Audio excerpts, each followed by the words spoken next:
बिस्मिल्लाहिर्रहमानिर्रहीम। अस्सलाम वालेकुम नाज़रीन, आप यूट्यूब चैनल देख रहे हैं। मैं इमरान ख़ान।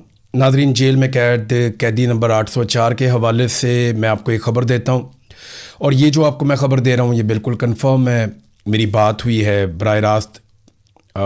यानी मैं अब सोर्स आपको बिल्कुल आइडिया भी नहीं देना चाहता, क्योंकि इतनी सख्ती की गई है और हालात को इतना कंट्रोल किया गया मिलिट्री एस्टेब्लिशमेंट की जानिब से कि अब तो ज़रा सी कोई चीज़ बाहर आने नहीं देते। मैंने आपको पिछले दिनों बताया था कि बुशरा बीबी की अगर अपने बच्चों से मुलाकात भी होती है, वो भी अब बंद है, कुछ 4 हफ्ते हो गए हैं मुलाकात नहीं होने दे रहे, तो बुशरा बीबी से भी हलफ लिया जाता है और उनके बच्चों से भी हलफ लिया जाता है कि आप दोनों में से कोई भी खान साहब के बारे में बुशरा बीबी बात नहीं करेगी और बच्चे बाहर जाके कोई बात ही नहीं करेंगे। ख़ास तौर पे उनसे कहा गया कि जो बुशरा बीबी की एक बहन है मरियम बट्टू, वो कोई स्टेटमेंट बिल्कुल अपने ट्विटर के ऊपर भी ना दें। तो फैमिली ने उनसे भी रिक्वेस्ट की और उसके बाद उन्होंने भी कोई स्टेटमेंट नहीं दिया। लेकिन मैं आपको जेल के हवाले से कुछ चीज़ें बता देता हूँ बड़ी क्लियरली। नंबर 1 तो ये है कि बुशरा बीबी की सेहत बहुत ख़राब है और उनकी एक आंख बहुत बुरी तरह मुतासर हुई और उनकी दूसरी आंख भी इफ़ेक्ट हुई है। डॉक्टर ने बुशरा बीबी को कहा कि आपकी दूसरी आंख का भी लेज़र करना पड़ेगा और इसको भी इलाज की ज़रूरत है, वहाँ से भी पानी बहता रहता है। और जो एक आंख है वो 3 महीने तक उसको जो है वो लगभग ऐसे ही है जैसे वो आंख बंद है और वो काम नहीं कर रही। बुशरा बीबी वहाँ पे चिल्लाती रही बार बार और उन्होंने अल्लाह और रसूल के वास्ते दिए वहाँ मौजूद अमले को और उन्हें बार बार ये कहा कि मेरी आंख ख़राब हो रही है, मुझे बहुत शदीद तकलीफ़ है, किसी डॉक्टर को बुला दें। लेकिन अमले ने बिल्कुल कोऑपरेट नहीं किया, बल्कि वहाँ जो अमला मौजूद है उनमें एक जो अमले की इंचार्ज है खातून, मरियम उसका नाम है। मैं आपको कंफर्म कर देता हूँ, खातून का नाम है मरियम। ये जो वहाँ पे अमला बुशरा बीबी वाले ब्लॉक को देखता है या वहाँ पे वो मौजूद रहता है सिक्योरिटी पे, क्योंकि वहाँ ख़वातीन की जेल में ख़वातीन का अमला होता है, तो वो मरियम नामी खातून ऑफिसर है वहाँ पे, उसने बहुत नाक में दम किया हुआ है और वो बहुत बदतमीज़ी करती है बुशरा बीबी के साथ। ये भी हुआ कि वहाँ पे 4 ख़वातीन को तशद्दुद का निशाना बनाया गया अलग अलग टाइम पे, और वो ख़वातीन चीखें मारती रहीं सिर्फ बुशरा बीबी को ज़हनी तौर पे अजियत देने के लिए। यानी ख़वातीन को कहीं और से लाकर यहाँ करीब पहुँचाकर तो तशद्दुद का निशाना बनाया गया ताकि वो टॉर्चर की आवाज़ें और वो जो चीखें हैं वो बुशरा बीबी सुने। तो इस तरीके से ये इंसान को तोड़ने की कोशिश करते हैं। तो वो अल्लाह के वास्ते दिए, उन्होंने रसूल के वास्ते दिए कि मेरी आंख बड़ी शदीद दर्द हो रही है, कोई डॉक्टर बुला दो। बिलाखिर काफ़ी दिनों के बाद डॉक्टर बुलाया गया। डॉक्टर ने जैसे ही बुशरा बीबी की आंख देखी वो डर गया, उसने कहा जी फ़ौरन इनको अस्पताल लेकर चलें, इनकी सर्जरी करनी पड़ेगी अभी, वरना इनकी आंख ज़ाया हो जाएगी। फिर उन्हें अस्पताल पहुंचाया गया, उनकी सर्जरी की गई और फिर डॉक्टर ने बाकायदा ये रिकमेंड किया कि आपने यहाँ से अस्पताल से अभी जाना नहीं है, और ये बता दिया डॉक्टर ने कि इनको डिस्चार्ज नहीं किया जा सकता इस हालत में। लेकिन फिर वहाँ पे कुछ लोग आ गए और उन्होंने कहा नहीं जी इनको तो जेल पहुँचाना है। फिर बुशरा बीबी को वापस जेल पहुँचा दिया गया। आखिरी जो इमरान खान साहब का पैगाम है, क्योंकि देखें इमरान खान साहब अभी पहुँचे थे और उनको निकाला गया था जेल से बाहर। एक तो उन्हें निकाला गया पिम्स अस्पताल लाने के लिए और एक मुबैना तौर पर उससे पहले भी निकाला गया। ये जो कहानियाँ करवाई जा रही है ना कौम को कि इमरान खान साहब को डील कर रहे हैं, किसी से मुलाकात कर रहे हैं, को मुलाकात हो गई है, इसके बारे में अभी कोई भी हतमी तौर पे आप कुछ भी नहीं कह सकते, क्योंकि किसी के पास कोई सबूत ही नहीं है। और इमरान खान साहब को तो किसी से मिलने ही नहीं दिया जा रहा। इमरान खान साहब का जो आखिरी पैगाम है वो जुमला मैं आपको बता देता हूं, और एग्जैक्टली मैं पूरी जिम्मेदारी के साथ आपको कह रहा हूं कि यही जुमला मुझे रिपोर्ट हुआ और एग्जैक्टली वही जुमला मैं आपको बता रहा हूं। इमरान खान ने कहा कि मेरी बहनों से कहो कि जितना जल्दी हो सके मुझसे आकर मिलें या मुझे मिलने की कोशिश करें। यह जुमला है जी, कि मेरी बहनों को पैगाम दो कि जितनी जल्दी हो सके वो मुझसे आकर मिले या मुझे मिलने की कोशिश करें। यह इमरान खान साहब का पैगाम है अपनी बहनों के नाम, जो एक फाइनली एक पैगाम था। और भी बहुत सारी ऐसी चीज़ें हैं जो मैं यहाँ बताऊंगा तो ये निज़ाम बहुत बुरी तरह एक्सपोज हो रहा है। यानी वहाँ पे बहुत गंदगी है, बहुत कीड़े मकोड़े हैं जहाँ पे इन लोगों को रखा गया है, और बहुत सारी चीज़ों में बुशरा बीबी को ज़्यादा तकलीफ़ दी जाती है, क्योंकि एस्टेब्लिशमेंट की ये ज़िद है कि बुशरा बीबी को इमरान खान से तोड़ कर बाहर निकालना और वो इमरान खान के ख़िलाफ़ आकर स्टेटमेंट दे, लेकिन वो इसके लिए तैयार नहीं है। ये तो मुझे सोर्सेज ने बताया कि उन्होंने बुशरा बीबी ने ये कई मरतबा कहा कि सवाल ही पैदा नहीं होता कि मैं अपने शौहर के साथ बेवफाई करूं यहाँ पे इस मौके पर, जब इतनी मैंने सज़ा काट ली है।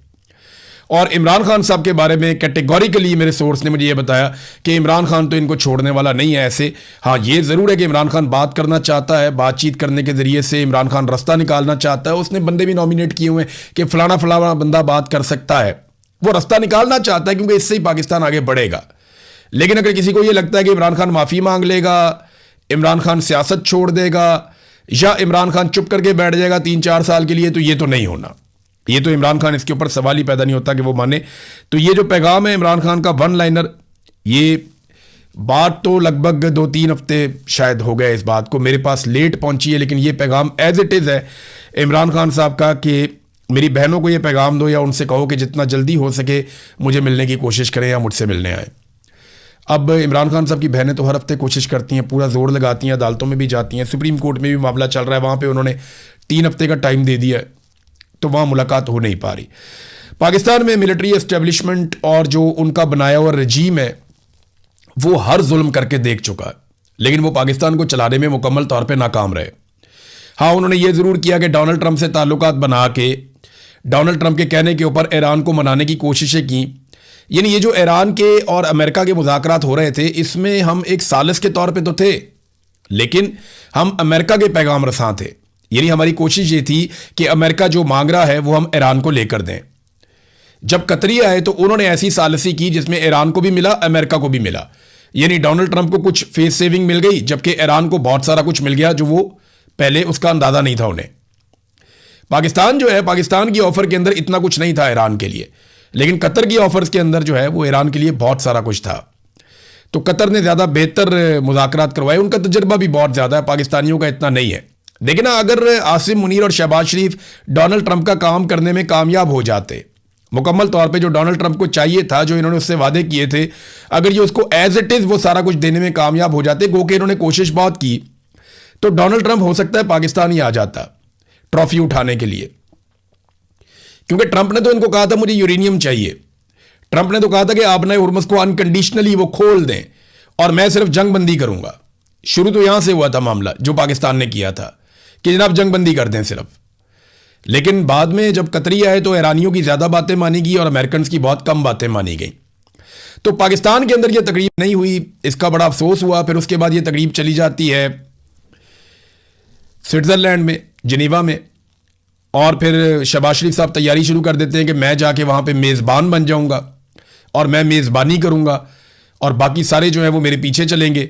इन्होंने जाके वहाँ पे बुकिंग शुकिंग कर ली, वहाँ अपने बंदे भी भिजवा दिए, वहाँ तैयारियाँ शुरू कर दी गई और इन्होंने रिहर्सल शुरू कर दी कि यहाँ पे ये किया जाएगा। शहबाज शरीफ की तकरीर भी लिख ली गई, फील्ड मार्शल ने क्या करना है ये भी कर लिया गया, लेकिन इनकी इंफॉर्मेशन से बाहर 2 दिन पहले ही मुआहदे के ऊपर दस्तखत हो गए। ट्रंप ने भी दस्तखत कर दिए और दस्तखत कर दिए ईरानी सदर ने भी, और उन्होंने मामला लपेट के साइड पे रख दिया। अब ये वहाँ क्या लेने जाते, कौम का पैसा ही ज़ाया करना था ना, जो इन्होंने पहले भी बहुत पैसा ज़ाया किया। तो डोनाल्ड ट्रंप ने जो है वो मामला लपेट दिया, ईरानियों ने भी लपेट दिया, और अब ये बैठे हैं सर पकड़ के करें क्या। अब अगर ये वहाँ जाते हैं इस सेरेमनी को करवाने के लिए, तो ये तो ऑलरेडी हो चुकी है, तो फिर ये क्यों जा रहे हैं, क्यों जाना चाहते हैं। लिहाजा ये दौरा मनसूख हो गया शहबाज शरीफ का, और इन्हें बताया गया कि आप एक टिश्यू पेपर है, आपको टिश्यू पेपर की तरह इस्तेमाल करना है। अगर आप अच्छी तरह हमारा गंद उठाएंगे तो आपकी थोड़ी देर के लिए आपकी इज्जत रहेगी, आप हमारी जेब में रह सकते हैं, लेकिन अगर आपने काम ना किया तो आपको टिश्यू पेपर की तरह इस्तेमाल करके फेंक दिया जाएगा। बस इतनी औकात है। और जहां तक तारीफ का मामला है, तो डोनाल्ड ट्रंप और उनकी इंतजामिया की जानिब से ये इनको यकीन दहानी करवाई गई है शहबाज शरीफ को और फील्ड मार्शल को कि आपको कंपनसेट कर देंगे, बेफिक्र रहे, बहुत जल्दी कर देंगे। यानी बहुत जल्दी आप सुनेंगे डोनाल्ड ट्रंप बहुत तारीफ कर रहा होगा शहबाज शरीफ की या फील्ड मार्शल की, तो इनको कंपनसेशन मिल जाएगी। ऐसा नहीं है कि कंपनसेशन नहीं मिलेगी। और जो पाकिस्तान में गालम गलोच की जा रही है इस सारे माहौल में, या गुस्सा उतारा जा रहा है, वो ईरानी क़यादत के ऊपर उतारा जा रहा है कि शायद वो इसके लिए राजी नहीं थे कि तकरीब की जाए। देखिए वो सेलिब्रेशन मोड में है ही नहीं। आप अगर आयतुल्लाह अली खामनई के जानशीन हैं मुश्तबा खामनई, उनका स्टेटमेंट देख लें तो आपको पता चल जाएगा कि वो सेलिब्रेशन मोड में है या नहीं है। पहले आप जरा स्टेटमेंट देखें। डील के बाद एक बहुत अहम बयान जो है वो मुश्तबा खामनई का आया, और उन्होंने जो अपने बयान में कहा उसके अंदर है सारी स्टोरी। उन्होंने कहा अमेरिका से मुआहदे पर मुत्तफिक नहीं था, अपने सदर की यकीन दहानी पर मंजूरी दी है। ये सुप्रीम लीडर जो हैं मुश्तबा खामनई, उन्होंने कहा अमेरिका के साथ मुस्तकबिल में आमने सामने मुज़ाकरात का मतलब हरगिज़ ये नहीं होगा कि ईरान दुश्मन का मौक़िफ़ कबूल कर लेगा। और ये तहरीरी बयान जारी किया गया है रहबर मुअज़्ज़म मुश्तबा खामनई की जानिब से कि अमेरिका के साथ बराह रास्त मुज़ाकरात सिर्फ सफारती अमल का हिस्सा हो सकते हैं, जिसका हरगिज़ ये मतलब नहीं कि ईरान अपने कौमी मौक़िफ़ या उसूली मौक़िफ़ से दस्तबरदार हो जाएगा। अमेरिका के साथ तय पाने वाले मुआहदे के हवाले से उनकी अपनी राय मुख्तलिफ थी, ताहम ईरानी सदर ने उन्हें यकीन दहानी कराई कि वो और उनकी हुकूमत ईरानी कौम के हुकूक और मुज़ामती महाज के मफादात का मुकम्मल तहफ़्फ़ुज़ करेंगे और उसकी जिम्मेदारी भी उन्होंने कबूल की है। मुश्तबा खामनई ने मजीद कहा कि ईरानी सदर की इस यकीन दहानी और जिम्मेदारी कबूल करने के अहद की बुनियाद पर ही मैंने मुआहदे की मंजूरी दी है। फिर उन्होंने खबरदार भी किया अमेरिका को कि अगर अमेरिका इस मुआहदे पर अमल दरामद के दौरान लालच या इजाफी मुतालबात करने की कोशिश करेगा तो ईरान इसे किसी सूरत कबूल नहीं करेगा। ईरान मुआहदे की इन ही शिकों का पाबंद रहेगा जिन पर दोनों ममालिक के दरमियान इत्तफाक हुआ है, ताहम किसी भी एकतरफा दबाव या नई शराइत को कबूल नहीं किया जाएगा।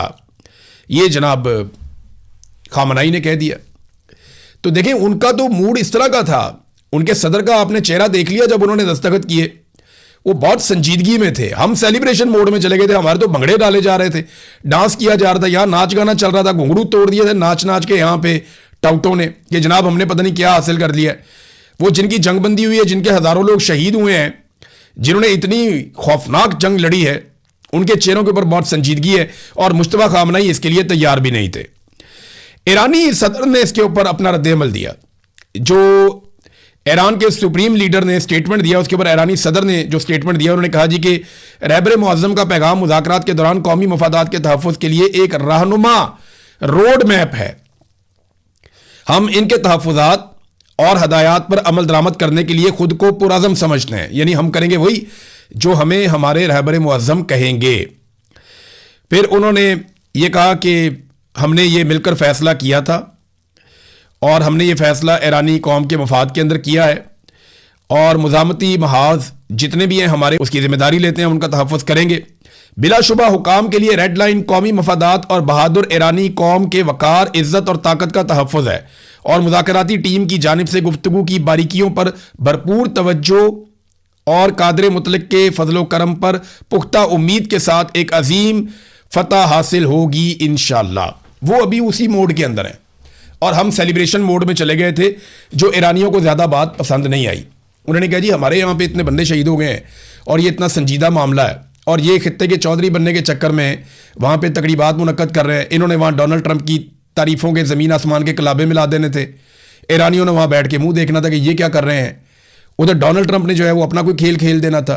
अगर डोनाल्ड ट्रंप ना आते तो जो अमरीकी आते वो भी कुछ ना कुछ करते। मीडिया के अंदर तो वो बहुत तेज़ हैं, लिहाजा मेरे ख्याल में ईरानियों ने समझदारी का मुजाहरा किया और अमेरिकन भी कोई इतने दिलचस्पी नहीं रख रहे थे कि पाकिस्तान की सरबराही में या पाकिस्तान की मेज़बानी में वो सारे आकर बैठ जाते हैं। तो जनाब शहबाज शरीफ साहब का दौरा तो हो गया मनसूख और कौम के पैसे बच गए, कौम को मुबारक हो। अब वो जो वहाँ पे रंग रूट भेजे हुए ना, उन सारों को वापस बुलवा लें ताकि वो भी कौम का मजीद पैसा वहाँ पे स्विट्ज़रलैंड के अंदर ज़ाया ना करें। नाज़रीन, पेट्रोलियम मसनूआत की कीमतों में अब कमी का इंदिया दिया जा रहा है कि क्योंकि जंगबंदी हो गई है तो पेट्रोलियम मसनूआत की कीमतों में कमी की जाएगी। जंग से पहले पेट्रोलियम मसनूआत की कीमतें जितनी थीं अब तकरीबन उतनी हो चुकी हैं। ये लगभग 75 या इससे भी नीचे कुछ लोग रिपोर्ट कर रहे थे। मैंने अभी एग्जैक्टली देखा नहीं है, जब लास्ट टाइम मैंने देखा तो ये लगातार नीचे आ रही थी और 75 के आसपास पहुंची हुई थी। तो इतनी तेज़ी से अगर ये पेट्रोलियम मसनूआत की कीमतें नीचे गिर रही हैं तो ये तो लगभग 40% कम हो गई हैं। तो पाकिस्तानियों को कितना रिलीफ मिला। जब थोड़ी सी कीमत बढ़ी थी तो इन्होंने उठाकर पेट्रोल को पहुंचा दिया था 450 रुपए तक लीटर पे ये ले गए थे और अब इन्हें इसको कम से कम 200 रुपए से नीचे लेकर आना चाहिए, क्योंकि इमरान खान साहब के दौरे हुकूमत में जब आलमी मंडी में पेट्रोल $100 फी बैरल से भी ज़्यादा कीमत पे मिल रहा था तो इमरान खान साहब बेच रहे थे 150 रुपए लीटर का। आज ये पेट्रोल जो है उससे भी बहुत कम कीमत पे, यानी जितने का इमरान खान साहब ले रहे थे उससे 30% कम कीमत पे आज मिल रहा है। तो फिर इन्हें चाहिए कि ये इमरान खान के दौर से 30% कम नहीं करते कीमत, तो 200 के अंदर तो कम से कम ले आए या इमरान खान साहब के दौर के मुताबिक तो ले आए, लेकिन इन्होंने आईएमएफ के साथ वादे कर लिए हैं और अवाम के ऊपर लेवियां लगा के पैसे इकट्ठे करने का फैसला किया है, क्योंकि ये सबसे आसान तरीका पैसा इकट्ठा करने का। पाकिस्तान में कोई ट्रस्ट करता नहीं है, कारोबार चलता नहीं है, कोई इन्वेस्टमेंट लेकर आता नहीं है, लोग पैसा निकालने के लिए और टैक्स देने के लिए तैयार नहीं है। कारोबार होगा तो टैक्स होगा। तो ऐसे में सबसे आसान तरीका यह होता है कि आप बिजली पे, गैस पे, पेट्रोल पे इजाफी टैक्सेस और लेवियां लगा दें और लोगों की जेबें काटें। यही इस वक्त ये हुक्मरान कर रहे हैं, इनके पास इसके अलावा और रास्ता कोई नहीं है। बहरहाल देखते हैं, सुनने में आ रहा है कि 50-55 रुपए कम करेंगे। वैसे इन्हें जो कम करना चाहिए, कम से कम भी 170-180 रुपए इनको पेट्रोल की कीमत कम से कम फौरी तौर पे कम करनी चाहिए। नाज़रीन, अनवारुल हक काकड़ ने एक स्टेटमेंट दिया। मैं अनवारुल हक काकड़ साहब को एक लालची आदमी समझता था, मैं उन्हें एक मफाद परस्त इंसान समझता था, क्योंकि जब वो हमारे साथ बैठते थे इस्लामाबाद में चाय के ढाबों पे, तो वो बलोचों के और पश्तूनों के हुकूक की बात करते थे। उस वक्त वो बात करते थे इंसानियत की, बलोचों और पश्तूनों पे होने वाले जुल्म की बात करते थे। लेकिन वही अनवारुल हक काकड़, जैसे ही उसको वजारत उज़्मा ऑफर की गई, निगरान वज़ीर आज़म बनाया गया, तो उसने अपना असल रंग दिखाया और वो एक मफाद परस्त साबित हुआ। अब काकड़ का स्टेटमेंट आप देखें, काकड़ ने कहा कि अगर समीदीन बलोच या कोई और एक्टिविस्ट ये समझते हैं कि उनके किसी प्यारे को किसी ने मिसिंग किया हुआ है या जबरी तौर पे लापता किया हुआ है, तो अदालत में जाएं, उनके खिलाफ एफआईआर करवाएं, नाम दें कि मेजर मोहम्मद अली ने यह किया है और उन्हें फांसी लगा दें। क्योंकि हमारा मानना है कि हमारे किसी इदारे ने ऐसा कोई काम नहीं किया। शर्म आनी चाहिए आपको काकड़ साहब, और शर्म से डूब मरना चाहिए आपके अंदर अगर थोड़ी सी भी गैरत हो तो। कितने बेशुमार लोग जबरी तौर पे लापता किए गए। मैं खुद जबरी तौर पे लापता हुआ, मुझे आसिम मुनीर साहब के रजीम में आईएसआई ने जबरी तौर पे लापता किया, और उस वक्त भी मैं लापता था जब आप पाकिस्तान के वजीर आजम बनाए गए थे निगरान। मेरे घर वालों ने एफआईआर करवाई थी, क्या बना उस एफआईआर का? कुछ भी नहीं किया गया। मैं अदालत को आवाजें देता रहा कि मुझे बुलाकर सुनो। जज मेरा मजाक उड़ाते रहे, मुझे बुलाकर काजी फाइज ईसा ने, जो पाकिस्तान का सबसे बड़ा जज है, उसने भी मुझे सुनना गवारा नहीं किया। मैं एक दिन चल के पुलिस स्टेशन गया, पुलिस स्टेशन वाले पुलिस स्टेशन से बाहर चले गए। मैंने कहा मुझे आईएसआई ने अगवा किया, कार्रवाई करोगे? वो पुलिस स्टेशन छोड़ के चले गए। उन्होंने कहा जी हम यहां बैठते ही नहीं, आप बैठे। ये हालात है आपकी पुलिस के। मैं जाऊंगा जाके पुलिस को कहूंगा एफआईआर दर्ज करो आईएसआई के खिलाफ, मुझे उन्होंने अगवा किया है। कौन सा पुलिस वाला एफआईआर देगा? काकड़ साहब शर्म आनी चाहिए आपको, डूब के मर जाना चाहिए आपको शर्म से। आप मजाक उड़ाते हैं लोगों का। आपको जबरी तौर पे 10 दिन गुमशुदा किया जाए ना, आपकी चांगड़ें निकल जाएं। आपके बच्चों को जबरी तौर पे लापता करके टॉर्चर किया जाए तो आपको पता चलेगा जबरी गुमशुदगी होती क्या है। दहशतगर्दी के नाम के ऊपर आपने सिविलियंस को उठा लिया, आम लोगों को उठा लिया आपने। जिसको आपने उठाना है आप अदालत में पेश करें। यह क्या तरीका वारदात है? शायरों को जबरी तौर पे लापता कर दिया, सहाफियों को जबरी तौर पे लापता कर दिया, पॉलिटिकल एक्टिविस्ट हैं उनको जबरी तौर पे लापता कर दिया, जो नॉर्मल एक्टिविस्ट हैं उनको जबरी तौर पे लापता कर दिया। कितने लोगों के साथ आपने यह किया? अजहर मशवानी के भाइयों को आपने जबरी तौर पे लापता किया। अजहर मशवानी ने आके हाई कोर्ट के अंदर स्टेटमेंट दिया हुआ है कि मुझे किस तरह अगवा किया और एजेंसियों ने क्या क्या मेरे से सवालात किए, उसके ऊपर क्या हुआ। ऐसे सजा हो जाती है किसी मेजर को, ऐसे पकड़ा जाता है। मैं लेता हूं नाम, आप करवाएं कार्रवाई। ब्रिगेडियर फाइक है, उसने मेरे ऊपर टॉर्चर किया था, करवाएं ना कार्रवाई इसके ऊपर। कौन करेगा कार्रवाई पाकिस्तान?